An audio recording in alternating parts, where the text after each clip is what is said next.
नमस्कार दोस्तों, आज के वीडियो में हम यह जानेंगे कि अर्धवृत्त में कितने डिग्री का कोण बनता है, यानी अर्धवृत्त का कोण। तो चलिए वीडियो को शुरू करते हैं।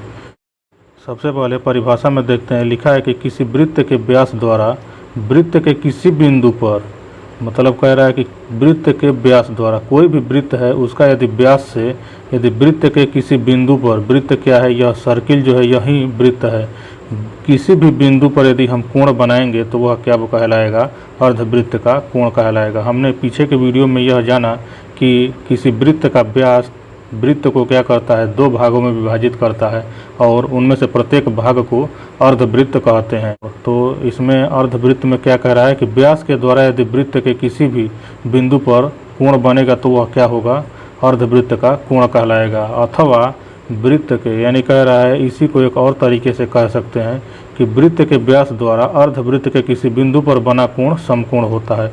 मतलब कि यह जो कोण बना है यह क्या है, वृत्त के व्यास द्वारा अर्धवृत्त में जो कोण बनेगा वह कोण कितना होगा, समकोण होगा। और समकोण कितने डिग्री का होता है, 90 डिग्री का। यानी कोण C बराबर क्या हो जाएगा, 90 डिग्री। यह कहाँ बनेगा, वृत्त की परिधि पर बनेगा। हमने पीछे के वीडियो में यह भी जाना था कि परिधि क्या होती है, तो इसीलिए यहाँ पे कह रहा है कि किसी भी बिंदु पर, जरूरी नहीं है कि यह सिर्फ यहीं पे बनेगा। यदि आप अर्धवृत्त में कहीं भी कितनी भी दूरी की जब दो भुजाएं आप खींचेंगे तो वह दोनों हमेशा 90 डिग्री के कोण पर मिलेंगी। यानी उसको अर्धवृत्त में चाहे जहाँ भी आप मिलाएंगे वह हमेशा 90 डिग्री का ही एंगल बनेगा। तो इस तरीके से अर्धवृत्त में बना कोण हम कह सकते हैं कि समकोण होता है। यहाँ पे भी सेम परिस्थिति है, यानी अर्धवृत्त में यदि हम कोई भी कोण बनाएंगे तो वह हमेशा 90 डिग्री का ही बनेगा, उससे ना कम बनेगा ना ज़्यादा बनेगा। वह हमेशा यहाँ पे कितना बनेगा वो, और 90 डिग्री का ये समकोण कहाँ बनेगा, हमेशा इसके शीर्ष पर, यानी परिधि पर जो कोण बनेगा वही कोण 90 डिग्री कहलाएगा। इसका बाकी के दो कोण 90 डिग्री से कम होंगे, लेकिन जो परिधि पे यानी जो सर्किल पे कोण बनेगा वही कोण 90 डिग्री का होगा। तो इसका एक और परिभाषा हम कह सकते हैं कि अर्धवृत्त में बना कोण समकोण होता है। और इस तरीके से यदि व्यास को शामिल कर लेंगे तो ये क्या हो जाएगा, समकोण त्रिभुज हो जाता है। तो अर्धवृत्त में बना कोण समकोण होता है और अर्धवृत्त में जो बना त्रिभुज होता है वह क्या होता है, समकोण त्रिभुज होता है। तो इस तरीके से यह अर्धवृत्त का कोण था। इस पर कुछ महत्वपूर्ण पॉइंट्स है जिसको हम लोग देखते हैं। कह रहा है पहले पॉइंट में कि चित्र में बिंदु O वृत्त का केंद्र यानी सेंटर है, परंतु समकोण त्रिभुज ABC का परिकेंद्र है। यानी इस चित्र में जो O है वह वृत्त के लिए तो केंद्र का काम कर रहा है, लेकिन यही ये जो केंद्र है वह त्रिभुज ABC यानी ये समकोण त्रिभुज है। और हम जानते हैं कि अर्धवृत्त में बना कोण समकोण यानी 90 डिग्री का होता है। तो यह क्या है, इस समकोण त्रिभुज का परिकेंद्र है। आप मेरे डिस्क्रिप्शन में दिए गए लिंक भुजाओं के लंबार्धक तथा परिकेंद्र में जाकर देख सकते हैं कि परिकेंद्र यानी सर्किम सेंटर किसे कहते हैं। तो एक ही बिंदु एक सर्किल के लिए केंद्र हो गया और समकोण त्रिभुज के लिए परिकेंद्र है, यानी सर्किम सेंटर समकोण त्रिभुज के लिए और सेंटर क्या है, सर्किल के लिए। तो एक ही बिंदु दोनों के लिए अलग अलग काम कर रहा है। और यह का किससे मिला है, यदि त्रिभुज की बात करेंगे, समकोण त्रिभुज के भुजाओं के लंबार्धक काटने से जो प्रतिच्छेद बिंदु होगा वह परिकेंद्र कहलाता है। और केंद्र क्या है, वृत्त के परिभाषा में यह जाना था कि इस निश्चित बिंदु से एक निश्चित दूरी r लेकर, यह यानी r क्या है, ये त्रिज्या है वृत्त का। और व्यास क्या होता है, व्यास यानी व्यास को कैपिटल D से डिनोट करते हैं। यह सब हम पीछे के वीडियो में डिस्कस कर चुके हैं। कैपिटल D बराबर 2 स्मॉल r, यानी कैपिटल D दो त्रिज्याओं के बराबर होता है। तो इस तरीके से हमने पीछे के वीडियो में यह जाना था। और ये निश्चित दूरी r लेकर एक वृत्त को खींचते हैं।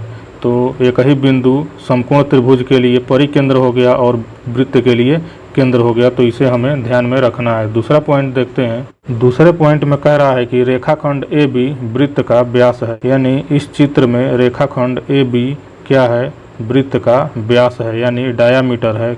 और व्यास क्या करता है, वृत्त को दो बराबर भागों में बांटता है। और अभी हमने पढ़ा कि अर्धवृत्त का कोण समकोण होता है, तो यह 90 डिग्री हो जाएगा। तो इसी तरीके से सबको एक एक कड़ियों को जोड़ जोड़ के याद रखना है।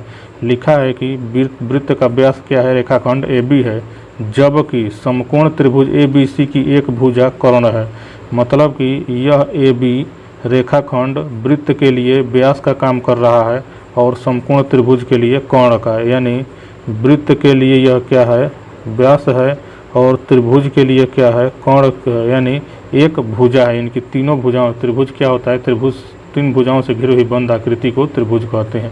और समकोण त्रिभुज में समकोण के सामने की भुजा क्या होती है, कोण होती है, और यह भुजा समकोण त्रिभुज में सबसे बड़ी होती है। इसमें हम यह भी देख रहे हैं कि यह त्रिभुज के 3 बिंदु यानी ए बी सी तीनों बिंदु, यहाँ यह वृत्त का केंद्र है, और केंद्र से इतनी दूरी, मतलब केंद्र के आधा दूरी क्या होती है, त्रिज्या होती है, जिसको आर से डिनोट करते हैं।